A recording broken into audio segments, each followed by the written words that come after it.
If you decided to get a Nintendo tattoo, what kind of Nintendo tattoo would you get? Why and where? Make sure to leave a comment in the comment box below. What's up, guys? It's your boy Seth and Tristan. That's me. So we're here for episode number 3, doing Super Mario Galaxy. And sadly, they didn't have a Super Mario Galaxy 2 for the Super Mario 3D Allstars. That would have been nice. But you know what? Like we said from episode 1, it's a cash grab. It's a cash grab. It's a cash grab. Yeah. What's a cash grab, bro? Anyways. So, Tristan, you played Super Mario Galaxy before. How did you like it? And tell me, what did you think about it the first time you played it? Because I've never played it. I really liked it. I mean, I guess the first time I played it, I didn't play a whole bunch of it, but I did play it a little bit. I did like it. And now playing it again, I still like it. So. Nice. Well, so far, whenever I started playing it, it's my first time. Obviously, the graphics are better. The controller input is better. You know, it comes better with time. And then so I noticed there's very many diverse levels so far. And I'm only in the first galaxy, granted. And I just started playing this probably a couple days ago. And the first galaxy was like, I don't know what the heck that was, like PD Piranha Plant, and then the Honeycomb one, and then I did the surfing challenge on the Stingray, and then there was some kind of block thing that I haven't done yet. I was about to play it before we started recording this, and then I unlocked the first Bowser, or Galaxy, or whatever the heck that is. And what do you think about how diverse the levels are since you've played it more? I like them. Well, can you get into more detail? Well, I was like on the versus me only playing one. Like, how many are there? Like, how what kind of other things are there? Different enemies. Like, how do the different planets look? Like, say like elements, fire, water, grass, electricity. Like ghosts. Obviously, since you told me about the Luigi's Mansion one, stuff like that. It's different, but the same in ways, as in like they still have like the sand levels, or sorry, the desert levels, the water levels, like swimming, surfing, and then like the foresty ones that they have like with the bees, you know, all that kind of jazz stuff. A lot of the enemies are the same. There are some different enemies which are kind of annoying. Like there are some enemies that they dig around underneath the ground, and then you have to like do like ground pound. Yeah, not necessarily. Yeah, it's like a ground. You have to like wait for them to get to a certain spot and do it, but sometimes it doesn't always hit properly. But yeah, and then like I don't know. I guess how you have to activate stuff to get different parts of the levels and whatnot. And then when you're flying around, like, or even if it's just one galaxy, it's like in the whole galaxy, and then you have the smaller part of it, and then even though it's like that one planet, there's still like little planets around that main one. You know what I mean? That you have to fly around to and either get stuff to activate stuff on like the main planet, or you get the little, what do you call them? Sounds like a bunch of mini games put into one level. Yeah.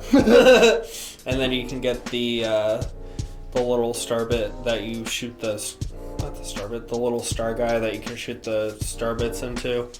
The Lumas? Yeah, the Lumas. I don't know why I forgot the name. But I like those because, I like shooting all the star bits into them. Shout out to beat 'em ups. I want to say I do feel exactly how you feel on the fact that it does feel like a puzzle game. Because just so far I've noticed, most of the quests that you do are a bunch of puzzles. Like, just straight from the get-go. Little tiny planets and little tiny puzzles and little tubes and just going around and collecting lives and freaking coins and star bits. Which I wish they would have done something like that in Super Mario Sunshine, and not having to, like, just find, like, every single coin in every single level just to get the stupid one up. It's ridiculous. Yeah, that is something I did notice, too, in Super Mario Galaxy is how there's a crap ton of lives, but they're not necessary. Like, there was one time I was playing it. Granted, I was playing it for a while, but I had like 30 lives. And I was like, I don't need this many lives. Oh my god. Granted, it would be nice in the other games, but... Right. How did you like the story? I like the story. I do like that it has more of a story than some of the other ones. I just kind of skipped over it, kind of. Yeah, I think it's cool that how they have that little library room so you can go and like go over like parts of the chapters of the game and whatnot, like the story part of it. But I just kind of usually skipped over that just because. I mean, I've like watched it, but I don't know. To me, it's just kind of boring. There was more of a story to it, but to me, it just was kind of boring. I haven't got that far into it yet, so I don't really know. Other than Princess Peach gets captured like usual. And wow. Then you meet what's her name? Luna? Yeah. Is that her name? I think so. But the only thing I didn't really like was the part about, I don't know what it is, but like almost every Mario game has some kind of issue with like the controls. And this one was, for example, like picture yourself on one of the small planets, and then you're like jumping around. You know how like when you do the long jump, obviously you can do it in Super Mario Sunshine, but you bounce on your belly in the Sunshine. On 64, the long jumps are a lot better. Although the fact that you could do a ground pound, blah, blah, blah, it still makes it a pain in the butt. The part that I noticed is that when you long jump around smaller planets, you'll end up curving around and end up shooting back out. So like if there's like a hole or like something like you're running across a ledge or like anything that like prevents you from going in that direction, you can't really do a long jump in that area. And I don't like that. I'm like, come on, man. I'm like, why would you put the long jump in the game if you only use it very little? I'm like, that's dumb. I'm like, that's like one of my favorite things. The backflips and the long jumps. Those are like my key moves that I like to do in the games. But yeah, no, I do find the controls better than the other games. The only thing about that is that sometimes like when you're on certain parts of the planet, when you're trying to move around, like the directions like don't know which way you're going, so it just kind of like spazzes out for a second. Within also that, I did notice that playing with the GameCube controller versus the Joy-Con, I felt like it was a lot smoother with the Joy-Cons, like the reactiveness of the buttons and just like overall gameplay. Like I do like playing with the GameCube controller, but I feel like it's not as responsive. What Tristan's saying though with like the controllers, I didn't really play with the Joy-Cons, so I don't really know yet, but I do know that the stupid cursor, it drives me crazy. I'm like, where'd it go? Or I'm like, oh yeah, I gotta go this way. Just flying this controller around. I'm like, what's going on? I noticed the directional pad gets stuck on some surfaces, like when you're on like objects or planets or something that you go around that they're really small. Like the directions change so frequently that it feels like it gets inverted, and then you're kind of like stuck going like in an 8. Do you know what I mean? I'm like, oh my god. I'm like, can I just go one direction and just get the star pieces? All I need to do is get the star pieces so I can get the frick off this planet. Feeding the Lumas is kind of amusing because they get really fat and explode into a planet. Other than that, I mean, that's about it for the game so far. The little sounds that they make.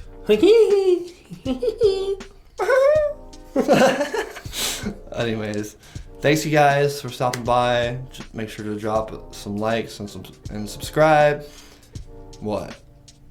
I'm just laughing at you stuttering. You want to say it? And if you guys like the video, feel free to do some thumbs up, subscribe to your channel for the next video. That's right, you subscribe to your own channel. This way. Like he said. Anyways, thanks you guys. We'll see you on the next episode. I think the next episode we're going to do, should we do Super Mario Odyssey? Yeah, we can do that. We'll start off with a bunch of Mario games for our first season, and then our next season we'll figure out some kind of other game for Nintendo Switch. And when we're done with Nintendo Switch, maybe we'll switch to PlayStation, or maybe we'll switch it up a bit. Get it? Switch it up. No pun intended.